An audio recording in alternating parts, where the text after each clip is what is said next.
والمساجد خالية وأحكام الله لاغية. السارق مدلل والمجاهد بقيوده مكبل. والزنا أصبح حلالا والزواج محال. والنساء قوامون على الرجال وأرض المسلمين مهتلة. الفقراء تحت المطر لا بلا مظلة. ولم يبقى من أشراط الساعة الكبرى إلا قلة. فالتوبة التوبة. اهدروا الكيس المثقوب. اهدروا الكيس المثقوب. الكيس المثقوب هو كيس تدع فيه أشياءك الثمينة فيخرج لوجود ثغر فيه فيسقط منك دون أن تعرف شيئا. بعد إسلامه أن يتلمن أيكو بي كونيما كرا كوجوي جرate to masere kafo diela basera ato masere susufora abela deni sera abela deni kera fomi kado niya mafene chila ya yira kana sallallahu alayhi wa sallam kafo koni diela basera piru bena yele muso bena makolo ya fali mboni me muso kana kolonde ibena misiri wiye misiri uvidele ite mosie misiri ukono ibi Allah Ta'ala ka kiti wiye mosi tata abe fo mo golo ko ni tese ka appliquer ka tele ni na ko wati tamina ibi sonye mo ba apprécier kwa a hakili ka bo iba ye mo mini ya fe ka ala ko keleke ka ala kuma kan korota wulu minani ne ka wula daro ka ubla kasola iba ye jene ya kera mo golo halala ye iba ye fana muso wiye fanka soro luma katimi cheuka muso le be lu kolateye muso le bi lo lu ko bela muso le be lu depensita muso le be dendi chema muso le be muso fru de unye muso le be u de faria baka ko bela delike chau te place ici soro so konotuni ifana ba ye islamo ka du wo beke wati bela kaponi iba me ko du do bena iba me ko to bela fana bena ni bela deni e kiama wuli to masrele ibe to antanye abe bosan koro ite ware ya kuna kama soro bade matala si nyotala kola de nyotala mimi se ka amademe iko islama ya fo nyame ba kiama wuli atomasire sima toko fo fitini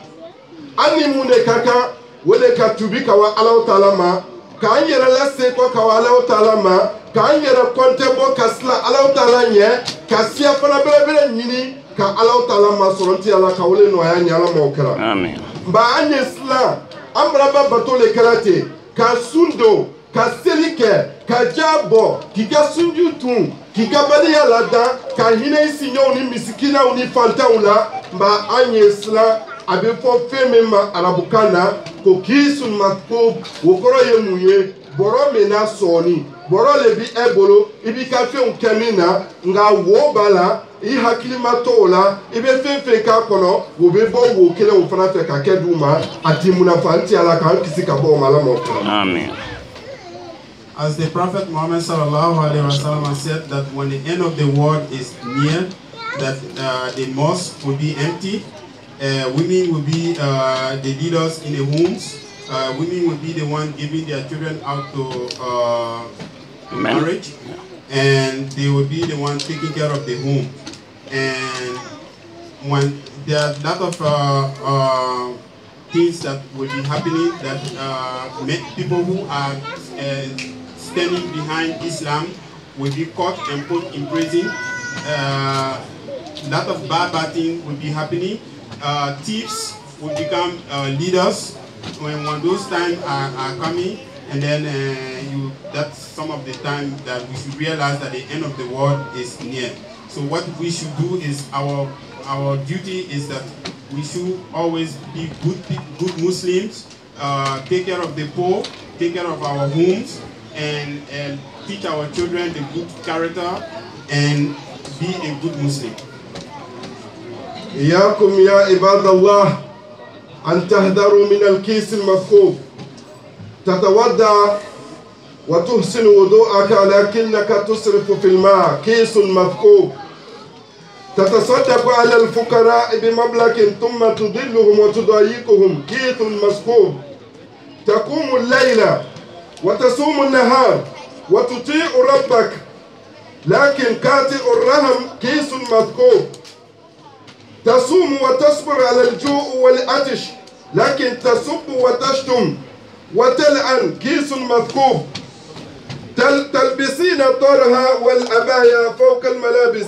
لكن الإثر فواكه كيس مثقوب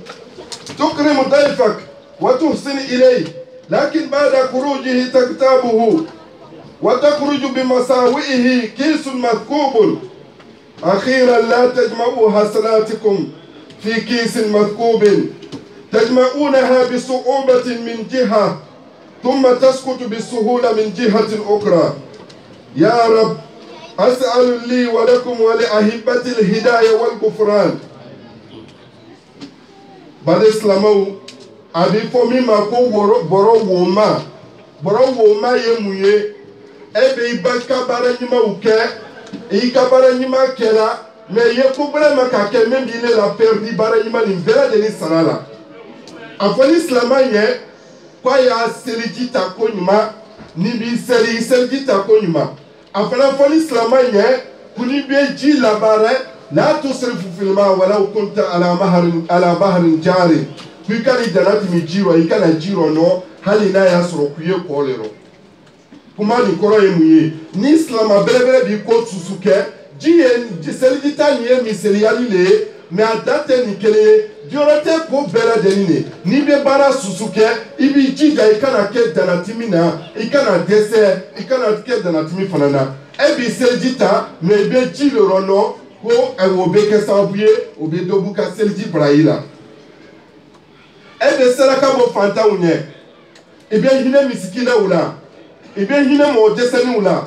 ibe wori le di uma me ila buyete se uma nemi imako mana semina ibe jama okuna ni keta ni sita kama sura ile le be wori glama ibe ba karo gbene hala ti se kaka ko diabo ibolola kama sura ebe yoro ika influence ba ko ka ma ko ika boro wo bala ika kaila me ke ila here me ke abraite na dafa wala ma ibe na perde ayere braila nti ala ka kisi ka bon mala ma okara ibe sundo ka yere mina ka bo damunima ki yere mina ka bo jimima ki yere mina ka bo cheni musiyama nga ibi bade ma ujebela ibe udangala ibe umafola ibe kuma ka jule fola uma ibe kankuro ne fola uma ibe ko jule na talawune ila boro wo bala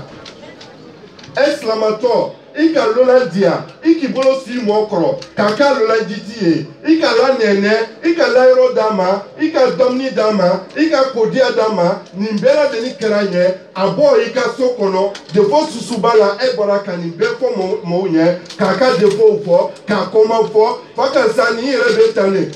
jafo yerete okadonino, analande bala, aye sudena meke, aye nineke atume ninela, monsu nine aye netuma jatilatane, mbakuye konyuma meke, iperdira la, nti alaka kisi kaboto usuule malama okera. Ambau, ebi amba musou, afana amba musou nye, paka na parfum ke, wala makafe ke, mebe te unya lo ala, wala makache unya ba afe, na bona ifurute ko, ika ki musuka ki abie breble ke sole kono, ki la nyima yira sole kono, me ite bola slaka, kache ula fitina la, slamaya ko, kuni ye fani brebla, afoni kui masinya ma iki masrite, me ika kouke, me bise fana ka fitina la doche u jisukolo la kanaima, wotuma ebe jurumu soika abie mana, ila abie nyani, me ko breba la me depo blala, nti ala ka kisi kabo ole malama okara. Amen. Bade slama u, ani mune kaka, ninufoni te ulie misili alile, idama adamade yibe ko susula denike jirate ni kono ni yake ala utala le koso ijija ikana ko bereke mi me se ka urotie nti ala kan kisi ka bo malama okara. Amen. The Imam is saying that sometimes we have a bag, but the bag has hole in it. The reason behind it is that everything we do good, we try to criticize the people that we are doing the good for. For example, maybe you are helping the poor, you are paying charity, you are helping somebody in the community, but then afterwards, you want to control that person, or you are telling the person whatever you want him to do, you control him, and then that means that your hasanat that you are doing, your goodwill that you are doing for that person is being lost in the bag, because then the bag will have hole in it. And he also said that we should refrain from those kind of acts as Muslim. Muslim, when you do charity or you lodge somebody in your house, do not talk behind the person, or you fast the whole month. Your month is, you fasted the whole month good, but then you are criticizing your brothers in